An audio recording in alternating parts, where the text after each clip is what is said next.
How's it going? My name is Steven. I am the host of Talk Your Exposure. This is season 1, episode 3. We have a very special guest with us today, Dani Lozzi from Lynn University. This is our first female on the show. It is great to have you on, and we cannot wait to start talking to you about what we got going on. How you doing today? Yeah, doing good. Just finished with classes for the day, getting by. So Understandable. How is school going? It's obviously weird with COVID and everything. I'm just grateful that we were allowed to come back and, we're practicing at least in some kind of normality. So I'm just grateful that we're at least allowed to do something. So speaking of COVID, I know you brought that up. What is your take on the whole COVID thing? Where were you when COVID even started? I know it's been a while ago, but where were you when COVID started, and what happened? How did you transition? How did your mind, talk to us a little bit about your mental, and talk a little bit about what we thought about COVID when it first came around. So I was still in America. It was at the end of the season last year. We had just finished playing, and at the time it was really it hadn't hit America yet. So we'd seen about it on the news or whatever, but we were like, it won't hit America. And then all of a sudden it was like, okay, well, you can't stay on campus, you need to leave. So it was like March time, and I just had to fly home, go back to England. And in England, we were in lockdown. So I was in a really strict lockdown for about 3-4 months over the summer, which obviously completely different because I moved back into my family home. Great to spend time with them, of course, but it was weird not being able to go out and hoop. I was just staying in shape with at home, body weight workouts, which obviously isn't the same as we do here. But it was just, the mental part was hard. For me, I rely a lot on social interaction. So being stuck at home was definitely different. Mm-hmm. But I mean, you got to do what you got to do. You touched on being, mental awareness, not mental awareness, the health side of it, being with your family, being locked inside with your family for 3-4 months. I mean, I'm sure there was a lot of bickering, a lot of back and forth. What was your motivation to say, okay, you know what, just a couple more days, a couple more months, let's keep pushing through? What were some things you guys were able to kind of, keep, I guess at par, keep sane? I think for me, the fact that when I'm in season, I don't get to go home. So I don't see them for 9 months. And I have 2 baby brothers at home, and I always look forward to seeing them. So I just, even on the days when I was frustrated from being at home, I just tried to think of how lucky I am to get such a long time with them. Mm-hmm. I hadn't been home since the following the summer before. So I really just appreciated being home. And even on the days when it was a struggle, I just tried to remind myself how lucky I was to get that time with them. Fair enough. Very fair. Very, very, very fair. I know a lot of people that have spoken to me about it, and they're like, honestly, Steven, I can't do it. I love my family and all, but seeing them every day between these thin walls and everything, it gets too much. And so hearing the fact that people are going back home to see their family so much and so often, it's that's crazy. For me, I'm only the only child. So it doesn't really matter for me, right? So and I live on my own, so it's cool. But for people that live, with other people and live with their family and siblings and stuff like that for God knows how long, it's I'm sure it can get draining. I'm sure it can get tiring, right? But luckily for you, you have siblings. You have brothers and sisters, and I'm sure you're very happy to hear from them and see them, and it's always good to be with family. So with leading me to our next point, you played for the UK national team. Yes. And so let's talk to us a little bit about the UK national team. Talk to us a little bit about your experience with that. Talk to us, captain, by the way. Congratulations on that. Thank you. So let's get into it. So I got my first cap for the Great Britain national team when I was under 16s. We played at Division A European Championships. Then the next year I didn't make the team. The year after that, I was captain for the under 18s. The next year I was injured, so I didn't make 20s. And the year after that, which was my last youth team appearance, was at under 20s again. So I represented 3 times at the European Championships. And now I would be getting picked for the senior team, but I don't expect a senior call-up for a while still. Okay, so I'm guessing the senior team is good? The senior team, you guys are very good?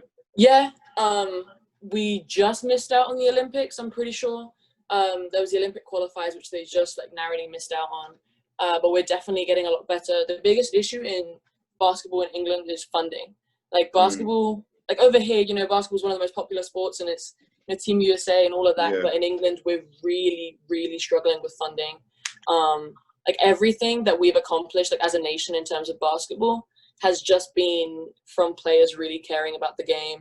There's no money in it, so they get a per diem, but it's so small that they really just compete just for the love of basketball, and it's really an honor to play for GB. For me, like I've never taken it for granted, and I'm obviously like sad that it's over for me, like the youth side of it. The under-18s year was my favorite year. The year that I was captain was a great year. I really, and it's a really good like bunch of girls, and I've played with the same girls over the years, so that's been fun for sure. So what was your most favorable moment? And it doesn't even have to be basketball related with them. It can be just chilling in the hotel and acting stupid. My favorite part from that year was when we played. So when we started off that tournament, like we knew we had a good team, but we didn't realize how good. And going into it, I didn't think anyone really believed we would do well. So we started winning a couple games. We felt good, and then we got to the quarterfinals against Romania, which were a pretty strong side. And like that was the first time we played like a good team, and like we won. And that win was huge because I don't think any of us expected to get a chance at promotion. So I think that win against Romania was crazy. I remember one of my teammates, Holly, she had like 30-something points. Like it was wild. Damn. She played at Oregon. Like she's one of the best like players I've ever played with, and just like playing with her on the international stage was wild. Okay.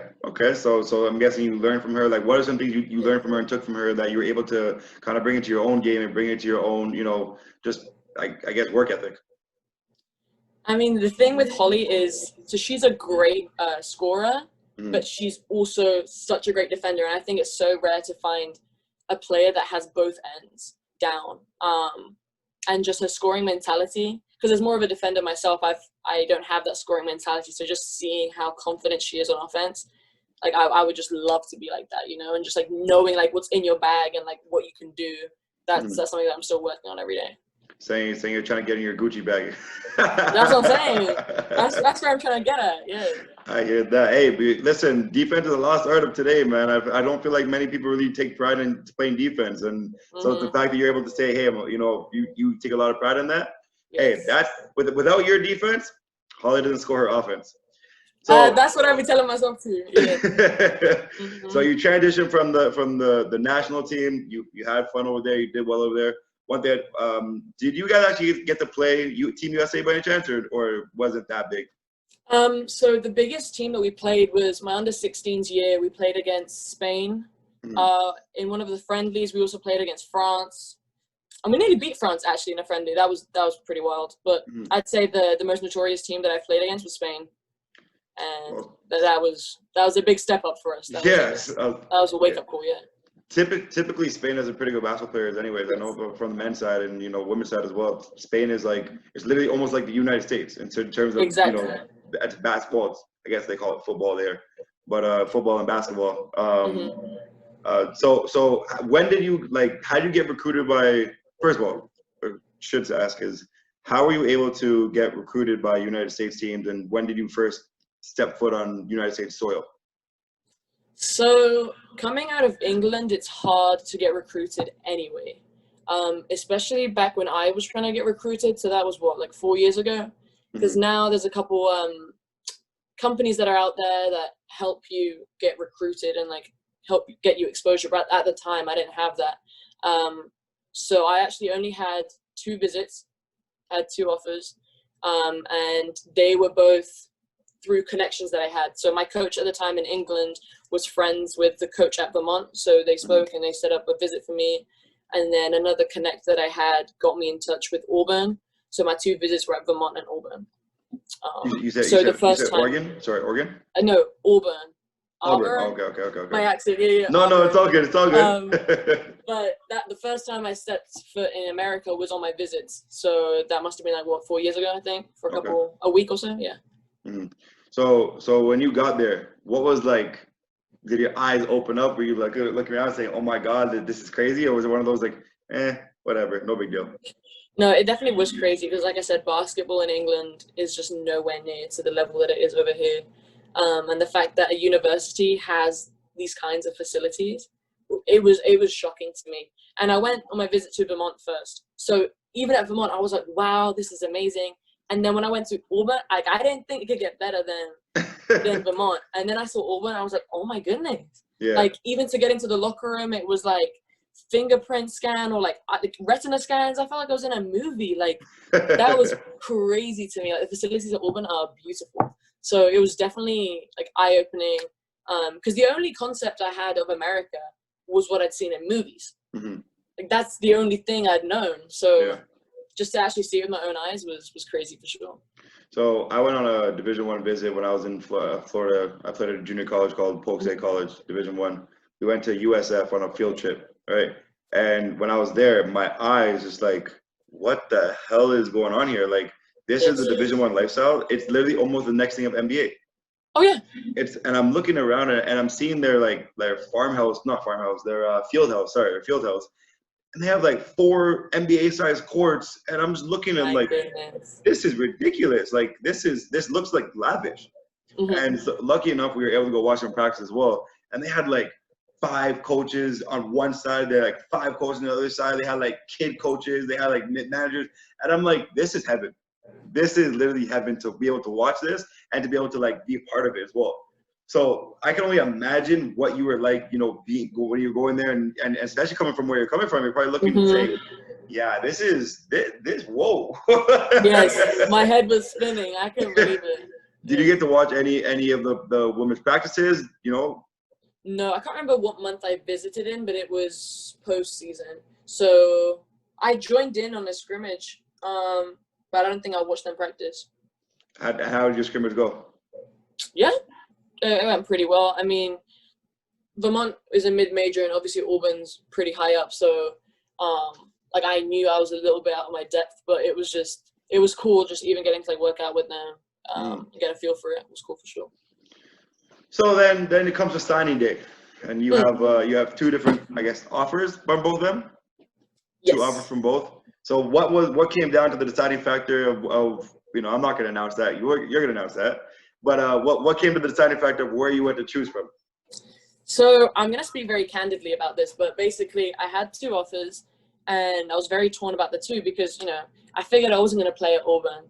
And it was kind of, do I want to go to a big school and, you know, like learn from these bigger players, bigger coaches, or do I want to play? And I wanted to go to Auburn, and I was trying to call to commit. And, you know, my phone call was just getting blown off. And I think as an English player, I didn't really know how recruiting works over here. How, you know, it's very common practice to have backups, right? When you're recruiting, you have the players you really want. And in case they say no, you have a couple players on the side. And like, I didn't really know that this is how, you know, college basketball works. So I was one of these players on the side trying to commit. But then when the big-time player committed, obviously they were like, yeah, we don't have the scholarship to give you. I was like, oh, shoot. So I called up Vermont, and I was like, hey, like, I don't have anywhere to go. Do you guys still want me? And they were like, yeah, like, come on. So I committed to Vermont. So, I mean, that's exactly how it went, as candidly as I can explain it. But I ended up somewhere where, even though in my mind I had planned to go to Auburn for the experience, I was like, well, I'm going to Vermont. So headed on out there. I think I signed in May, whatever year that was, 2017, I think. And then I flew out there in August. So you touched down on Vermont's campus, right? You already went on a visit there. You see what's going on, but now you're you know, you have the gear. You're looking around. You have your own locker. You got your name on the locker. Talk to us about like just how that whole thing was to understand that you're now a Division I basketball player. It was crazy because I knew that it was going to be a lot, but I don't think I realized just how much it would be. Because in England, I had never even lifted. Like, I had never really been in, like, a gym. No, like, never. Wow. So I get to Division I program, and on the first day of lift, like, I'm crying. Like, I had no idea what was going on. And, like, I know that they always give freshmen, like, you know, a little period of adjustment, but it was just full go.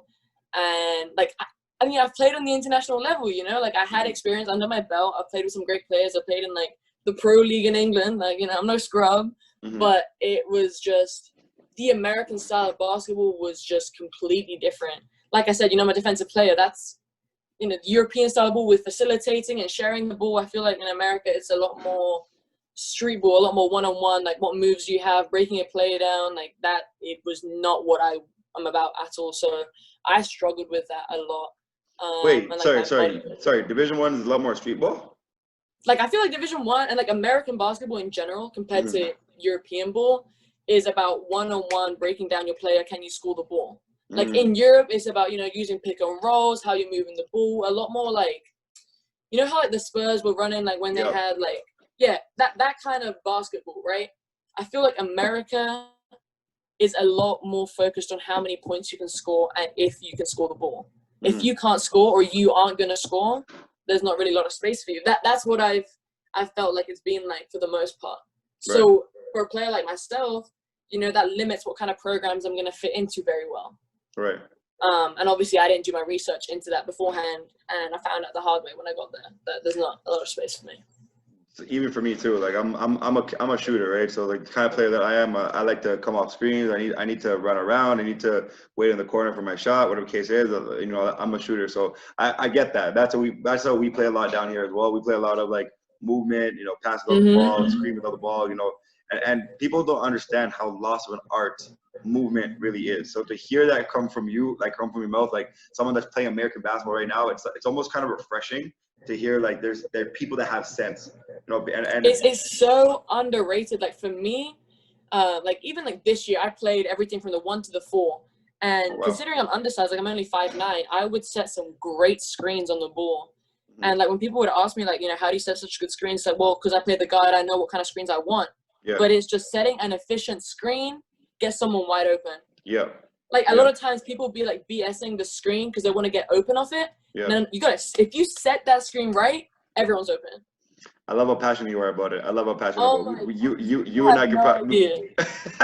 You have no idea. The little stuff I get so passionate about. It's crazy because it's like you don't hear that often. You don't hear that often. So again, I'm gonna repeat myself, but it's like it's so refreshing to hear people say that they like to move without the ball, because nowadays kids, especially, you know, they want to just play one-on-one and show off all the handles and everything. But then when they turn the ball over, they want to yell at their teammates. But that's a whole another story for another day. That's a whole other So you had your first weight room session with Vermont. You had your weight room session. Talk to us about first of all, I'm sure the weight room was huge. So talk to us about that in itself, because like you said earlier, NCAA puts a lot of money into their facilities. So you walk into their facility, you're looking around, and your thoughts on the facility. Well, Vermont, I can't remember how old they are as a school, but I remember them telling me it was one of the oldest schools in America.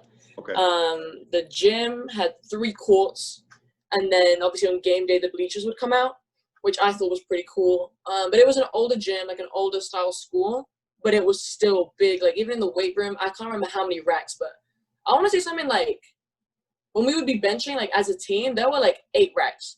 Oh wow. Like that's huge. And like obviously when we'd go into the weight room, it would just be our team like lifting.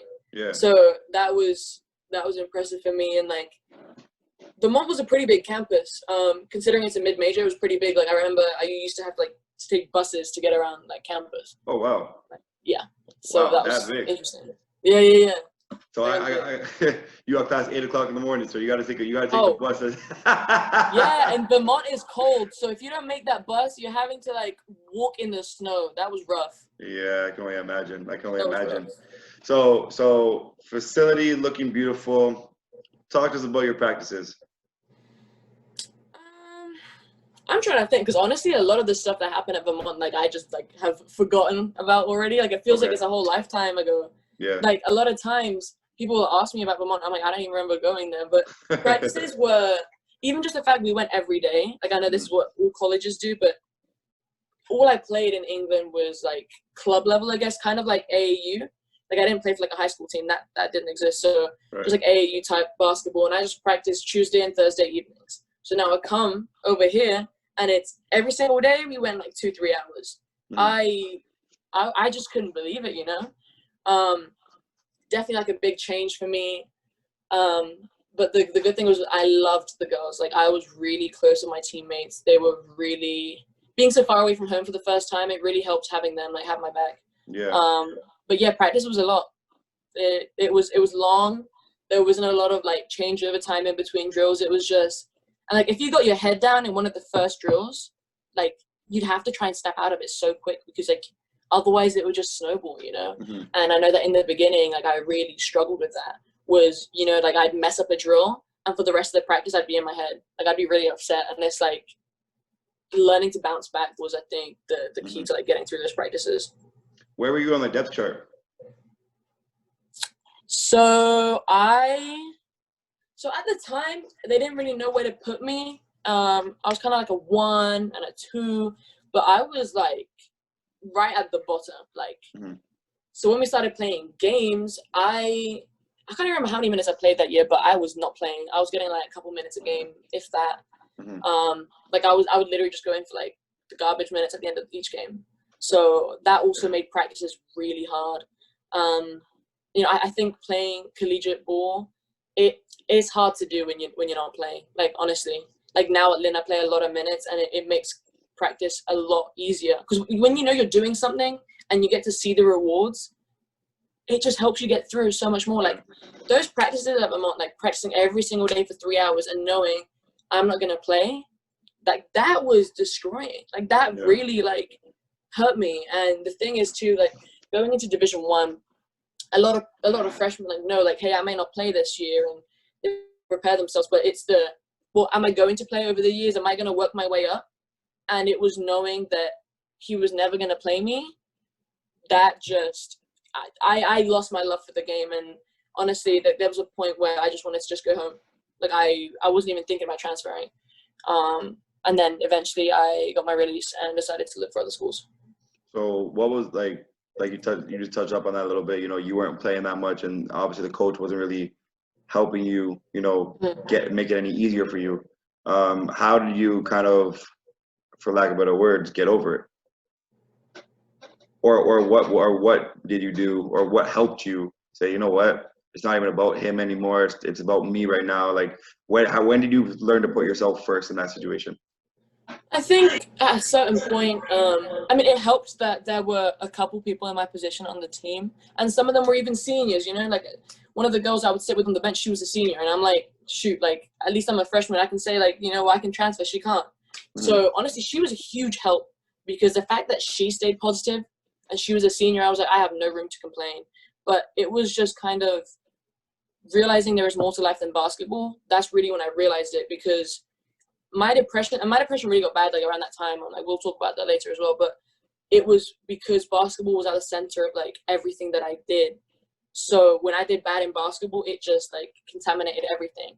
So it was trying to like separate the two. Like, okay, like my basketball career is in a rut right now, but hey, I'm still getting good grades. I love my teammates. I had a boyfriend at the time. Like I was just trying to find like the good things in my life and hold on to that. And then eventually, like when I transferred, like it gave me a chance to love the game again. That's the biggest thing, is loving what you do, loving what you Yeah. do. So now you transfer, you're at Lynn University, you know, Division 2 in Florida. Mm-hmm. Gotta love Florida, especially with Yeah. everything going on right now. Right. So talk to us about the transition of you know, from Vermont, from D1 to D2, first of all, and also going from, you know, a really, I guess for lack of a better word, a big school to a not such big school. So So I remember when I went on my visit, and you know, I got my offer at Lynn, I had to ask the question, like, you know, is this like a full ride? And she was like, yeah. And I guess, like, I'd always thought it was like D1 or bust. Like, Mhm. it was almost like I was embarrassed that I was coming to a D2. Like, I felt like I failed. Okay. But I was like, okay, well, you know what? I get a full ride. I'm getting the same amount, like financial help, same thing.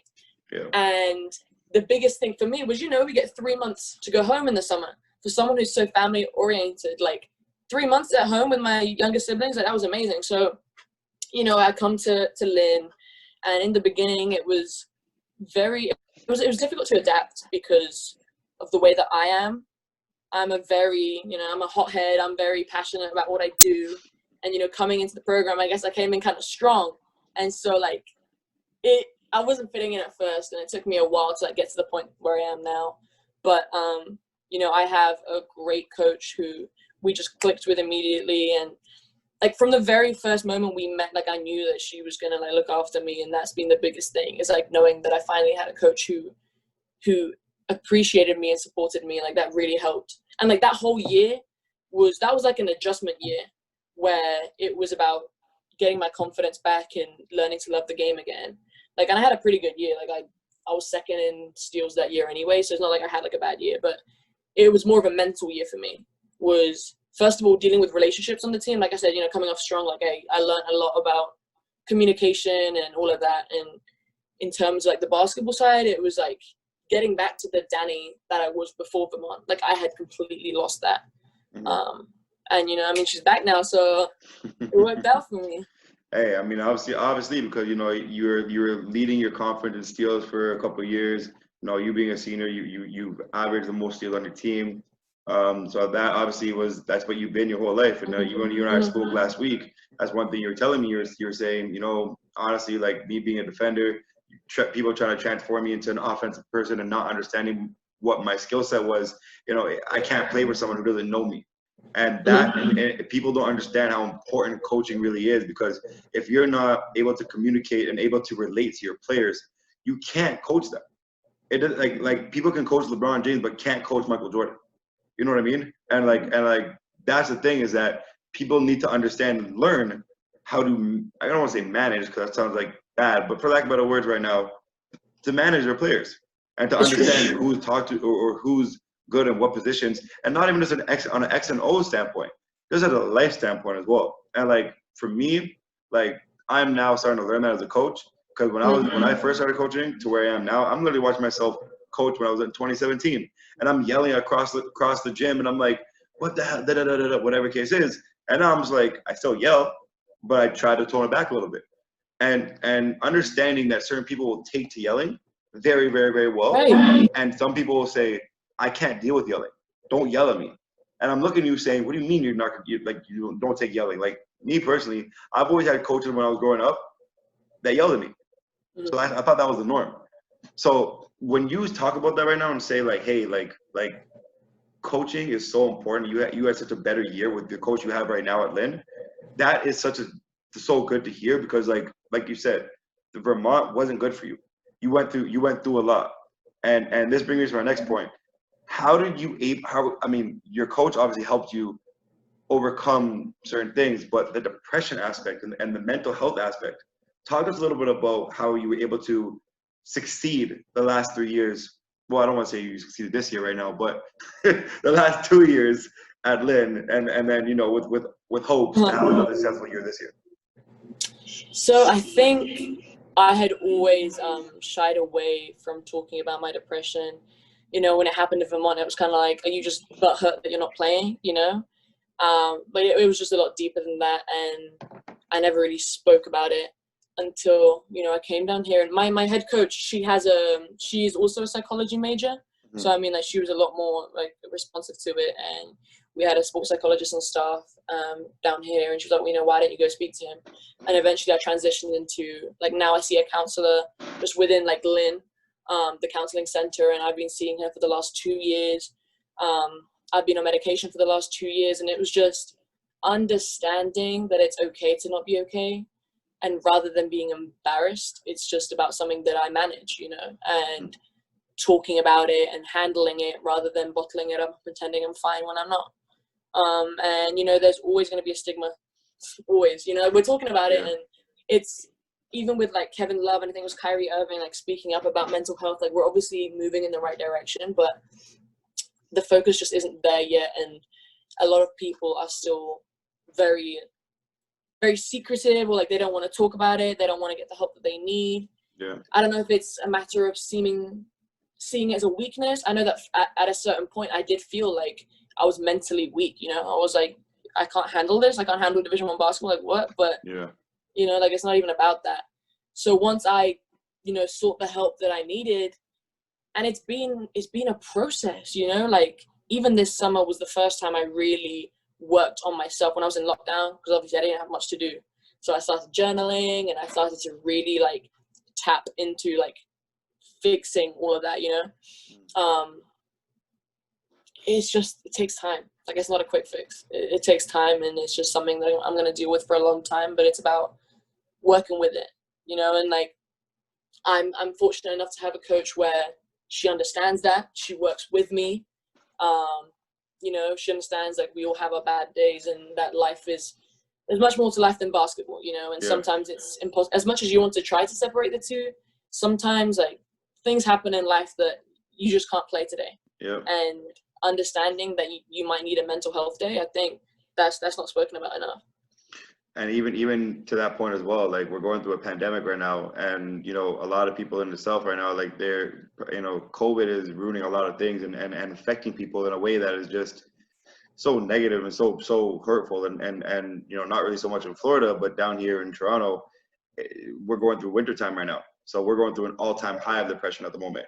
So, you know, to hear you kind of be able to learn how to bounce back out of that and take this time during COVID and take the time during pandemic to, you know, sit at home and you know, write and journal and take time for you.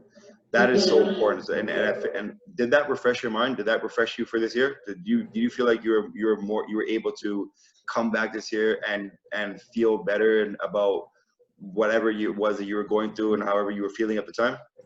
Yeah, and the thing is, oftentimes in the moment, it doesn't feel like you're making any progress until like you look back. So if I look back now as to how I was when I was at Vermont, I see the growth. Well, obviously, if I'm comparing like day to day, I might feel the same, but it's about the long-term process, you know. And just me and my coach talk about it all the time. The amount of growth I've had as a person, as a player, like the woman I'm becoming. A lot of that is about embracing all aspects of myself and, you know, fixing the things I want to fix and embracing the things I can't fix. Yeah, no, for sure. So what is something that like you touch up on Kevin Love a little bit, and even DeMar DeRozan. DeMar DeRozan was big for me because, you know, I've never really spoken about this for myself, but I posted a couple times on Instagram. I went through depression at one point, and, you know, I thought about suicide. I thought about all that emotional distress and just, you know, financially, you know, living where I was living, you know, just little things of that nature. And to have people that can help you get through that, and to have people, you know, really mentor you to not mentor, but to help you, I guess, to become better, it's so important. But for me, when I heard from Kevin Love, DeMar DeRozan, you know, that to me was like, okay, these guys are going through it and they're making millions and millions and millions and millions of dollars. Why the hell can't I go through it? And why can't I talk about it? And why can't I, you know, why am I selfish enough to hold in how I feel? Because somebody out there is going through it a lot worse than I am. Somebody out there is going through it a lot worse than even you are, probably. You know what I mean? And I'm not comparing anybody's situation, because everybody's going through whatever they're going through at any point in time. But the idea behind saying, you know, I'm okay, it's not okay. You know what I mean? And like, there's a campaign down here in Toronto right now called Yes, I'm Blessed. For a couple of friends that I know that are doing it, and it's literally what you and I are talking about right now. They have the Yes, I'm Blessed campaign and saying like it's okay to not be okay. So, you know, to put basketball in perspective of mental health, what are some things that you would tell people, you know, that you would say, hey, like, really try this? And again, we all know everybody's different. But what's some advice you give to people, you know, to kids, especially to adults who are in Division I, pro basketball players who are trying to proceed and not getting those contracts?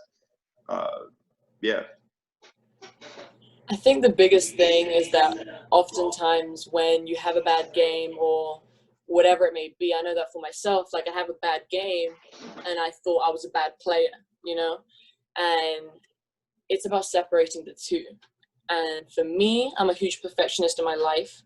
And the thing with like the game of basketball and like sports in general, like you can't play a perfect game. So aspiring to be perfect is that's unrealistic, and it does more damage than it does good. So I think understanding that as long as I try my best, like as corny as that sounds, but like, am I controlling everything that I can control? I can't control what the refs are doing. So why even get upset about it? Like, obviously in the moment I'm gonna get mad, but why argue? Like, why, even if you're not playing minutes, it's like, okay, well, am I trying as hard as I can in practice? If I am, then okay, the minutes will come. So it's just, with every opportunity that presents itself, like, are you making the most of it? And also, yeah, like the biggest thing for me was having a bad game does not mean you're a bad player. Like, even though, like, I'm here because of basketball isn't everything. And I think, especially for like males, not to generalize, but I know that a lot of people don't care about that degree. You know, you're just here to play basketball. But the fact that we get a degree for free, for everyone on a full ride, you know, like that's an opportunity that I would have never had otherwise, you know, or I'd have a huge amount of student loans. So it's about just really making the most of every single opportunity, and just really like connecting with people. Like I know that some of the friendships that I have made in college will last me for a long amount of time. And especially because I want to be a college coach, the connections that I'm making now will come in so useful. Like, I already know that me and my coach are going to stay in touch over the years. And it's just, that's the biggest thing for me, is I don't want to look back on college and have regrets. Like, the fact that I get another year because of COVID, I'm so grateful for that, because I wasn't ready to leave. I know that a lot of people are anxious to get out there, but honestly, like, I'm not. I'm kind of like worried about the real world and everything. So I'm super glad that I have, you know, this year and next year. So I'll be able to get my master's paid for, which I'm lucky super person. about. Sorry to cut you off, but you lucky person. I would call you something else, but we're on camera right now. But no, I'm very lucky. I'm very lucky. So, you know, to that as well, at any point in time, you know, first of all, I should ask, how are you feeling now? How are you feeling now? So I feel good. I feel really good, especially like with my basketball. Even though we're not really practicing the way that I wish because of the COVID regulations we have, just seeing like the way that I'm shooting and stuff, like, it feels good. I know that for a long time I haven't really had faith like in my offensive ability. Like, on defense, it's never been a problem. I know what I can do on defense, but on offense, other people had more confidence in me than I had in myself. For the first time, I feel like that's flipped around. But I feel good. Like, you know, school is school. I'm away from my family, but I'm glad that I'm getting back into it and getting started with basketball for sure. Mental health is crazy, man, and I wish there was something that like I could do. I can't do anything. I'm a nobody. But it's one of the things where I wake up, you know, every morning and I'm just like, all right, I'm good. All right, I'm good. I'm good. And even if I'm not feeling okay, I'm just like, screw it. You know, I'm good to go. Right? Because I agree with that about, like, I wish I could do something, you know, and like I was saying, that's one of the reasons why I want to start up an organization to like work with that. Because I mean, the thing that I realized is I'm not going to change the world. Like, I'm not going to. But if I help just one person, then I'm doing something. And like, that's why I'm so vocal on my social media about like what depression can look like. And yes, I'm a student athlete. You know, I play collegiate basketball, but I have depression. Because if just by one person seeing that and feeling less alone, then I'm already doing something right. So yeah, we're not going to change the world, but you know, spreading awareness, just like having a platform for people to talk, like, I think that's what it's all about, really. And then on top of that too, you know, you had everything that had to kind of happen this past summer, you know, with the whole, you know, Black Lives and everything like that. And you know, you've been very vocal about, I mean, your shirt says it all. We know we can see your shirt right now, but but you know, you've been very vocal about trying to get everybody together and trying to speak up on it, and you're an advocate. And how do you feel? How did you feel seeing everything, you know, that happened this past year? And I'm not even saying that you necessarily have to support the Black Lives organization, just the, you know, the fact that Black people matter, you know, and I just want to know, like, how did that take a toll on your mental health, and how were you able to overcome that as well? So it was an interesting situation for me, because obviously I'm not from America, okay? And this isn't an American problem, don't get me wrong, but seeing everything that was happening in America, I was in England at the time too, so it was just what I was seeing on social media. One thing, it opened my eyes to the racism that I didn't know existed in England. Like, there is still examples of systemic racism and oppression that I just hadn't seen.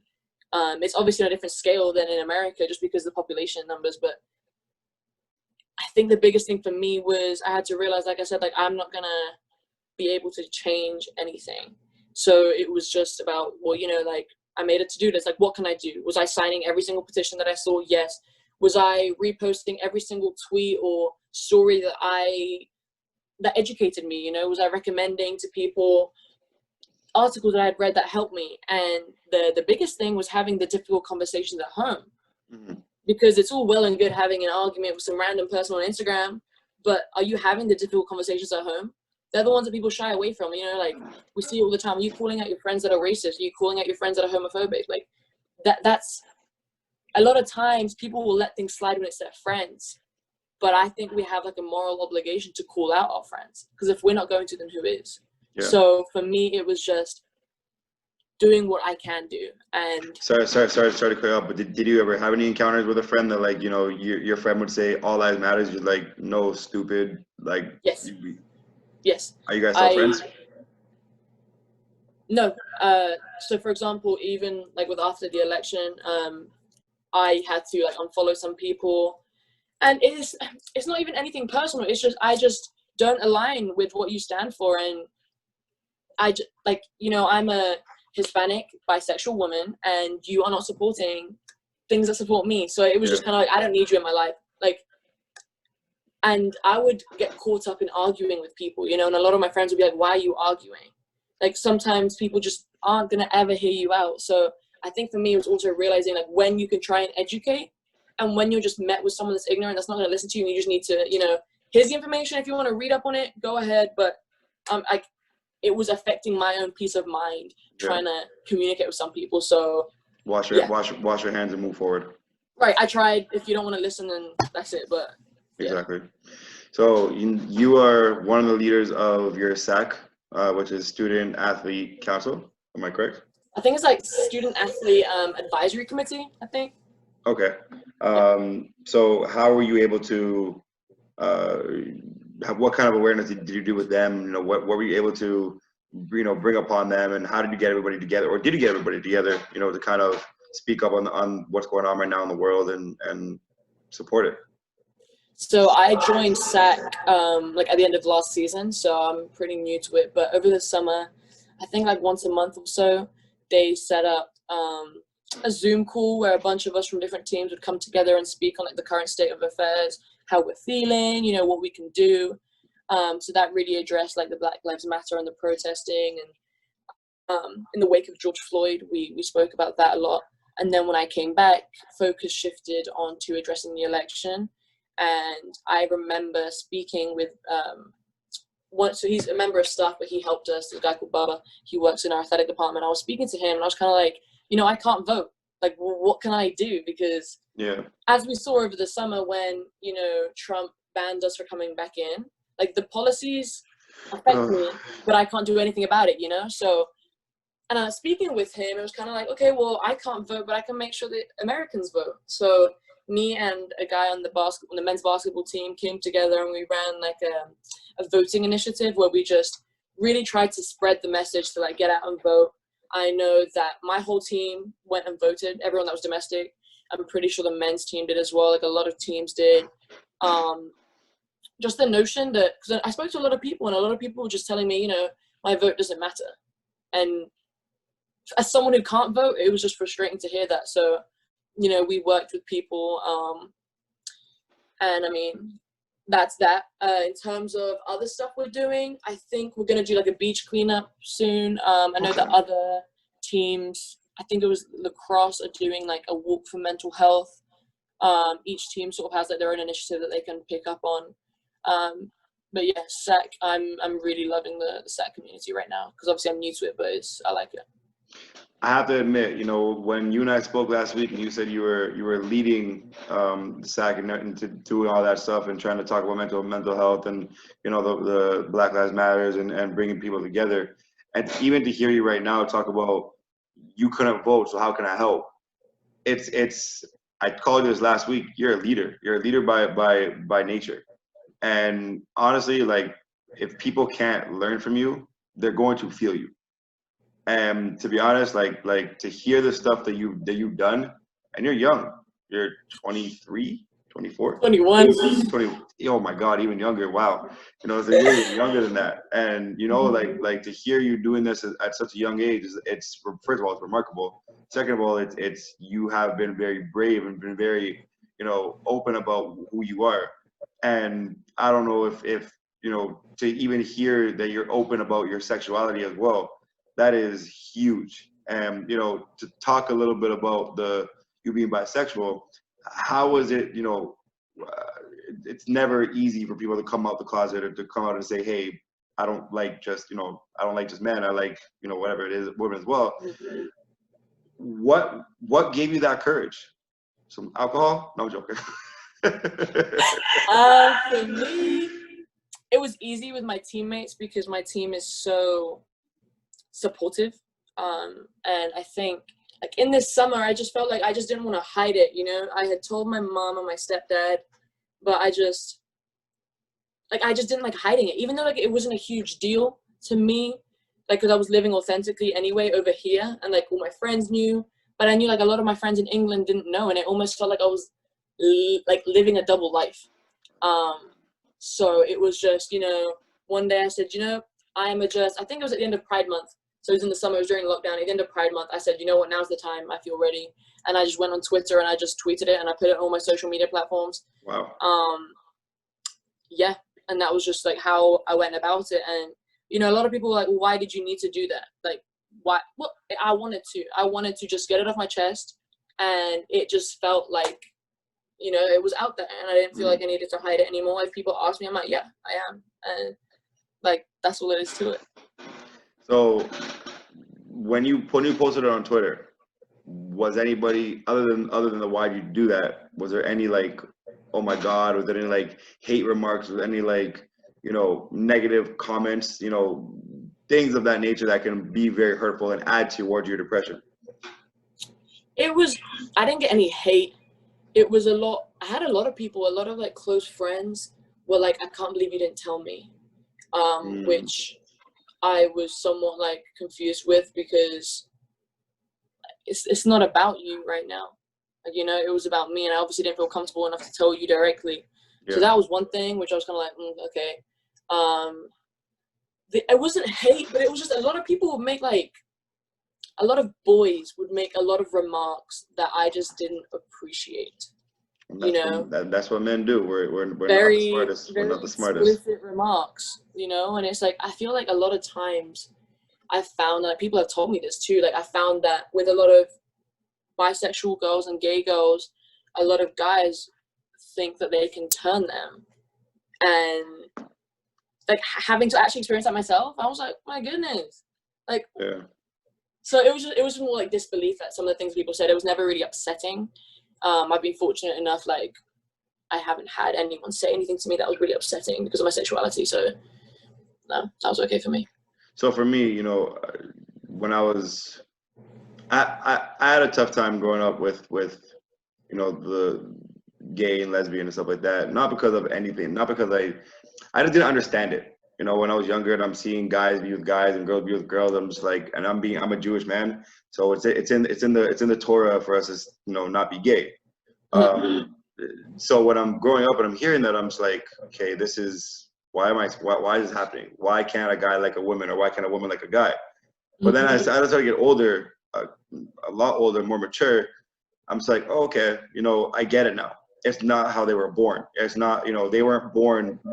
I don't even want to say it's not normal, because it is normal to them, and it's normal to people in the LGBTQ.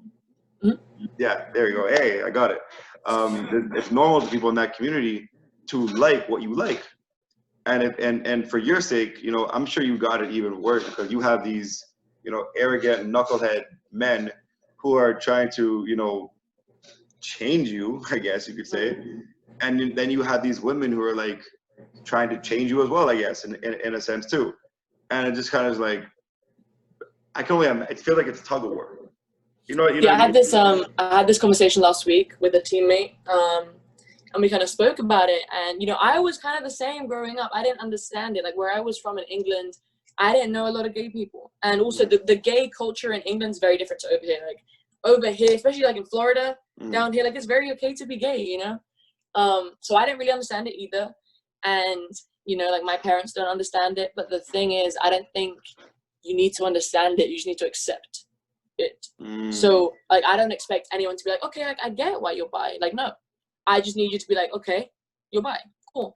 Like, I think that's what it is. Like, it's not even about understanding. It's just accepting people for them being as they are. And, you know, it's like you said, like, you're Jewish, I'm Hispanic. Like, with Hispanic people, I mean, we're Catholic. It's very traditional in that respect about, like, the woman being at home, cooking. I mean, we're obviously, like, moving on from that, but that's still at the heart of our culture. So, you know, like, it's hard. It's hard, but that's, again, one of the reasons why I'm so open, because, like, I just want to have those conversations. I want to, even the fact that I had those conversations with my parents, and, like, for my mom and my stepdad to kind of be like, okay, well, I don't really agree with it, but I accept it. I feel like I'm doing something, you know. That's big, and that's big. And honestly, I applaud you again, and I commend you again. You know, you are huge. Like I keep saying, you're a leader. You know, and you have a lot of courage. If you you have a lot of courage, and honestly, like a lot of people can learn from you. So I appreciate even to be able to talk to you and be able to kind of get to know you, who you are, you know, and change my opinion on some things too. You know what I mean? And just seeing how open you are about certain things. You're like you said, you're 21, I'm 28, and even for me, sometimes when I'm hearing you talk, I would never think you were 21. And it's not even because, you know, you look older, whatever the case is. No, you just seem very mature. You know, talking to you about certain things and talking to how you interacted and how you overcame obstacles is like, whoa, you know. And it took time. Like, it took time. Like, even when I look back to my freshman year, and I was like, my goodness, like, I was so immature, and like I still have immature tendencies, you know. Of course. Even with my relationships, I have a lot of toxic tendencies that I'm trying to address. But the whole point, and it all ties in with like mental health and all of that, is it's just a long-term process, you know. And, you know, we all mess up, we all do things we're not proud of, but it's are you trying to get to the ultimate version of yourself you want to be? And it's you know, I feel like every day I'm getting a little bit closer to the woman I want to be, and that's really all that it is. Yeah, we'll touch on a couple more questions, and I'll let you go. And we're taking a lot of your time. Who is the woman you want to be? Who is Dani? I think it ties in with, like, I want to make a difference. Growing up, I was a very selfish kid. It's actually the reason why I got into basketball, was because my dad was concerned that I was too selfish. So he wanted me to get into like a team sport to try and like be with people and like. But anyways, so it's just interesting to see my own development in that respect, because like I want to make a difference. Like I have my family lives in Venezuela still, because I'm Venezuelan and Italian. So my family still lives over there, and not having the financial ability to help them, you know, like I want to do something. I want to give back. I'm in a privileged position, and I want to make the most of that. And so in terms of who I am is, you know, I'm hardworking. I'm very stubborn in that when I want something, I get it. I am very hard-headed, but I want to make a difference, and I'm not going to change the world, but as long as I help some people, then it's all worth it, you know? You've mentioned this a couple of times, how you can't change the world and you know, stuff like that. But if you could, if God came to you and said, I'm going to give you one wish to change the world, what would you change? Just one. One. There's so many things I would change. This is a hard one. All right, fine. I'll give you two. I just think the biggest thing for me is I would change the way that people look at other people, because like so many problems that exist are because people think they're superior to others, or they think someone's different just because of the color of their skin, or just because they have an accent. Like I don't understand that. And that's the biggest issue, isn't it? Is we tend to not like people that are different to us, but just because someone's different doesn't mean that there's anything wrong with it. Like, so I think I would just change people's perspectives. I would make everyone like more open, more accepting, more welcoming. That would address so many problems in itself. That's what I would do. What are a couple of things that you know you're looking forward to this year for your basketball? So we still don't really know what's happening with our season. So I'm trying to be realistic without getting my hopes up. But I guess like in the meantime, it's just about like working on my craft.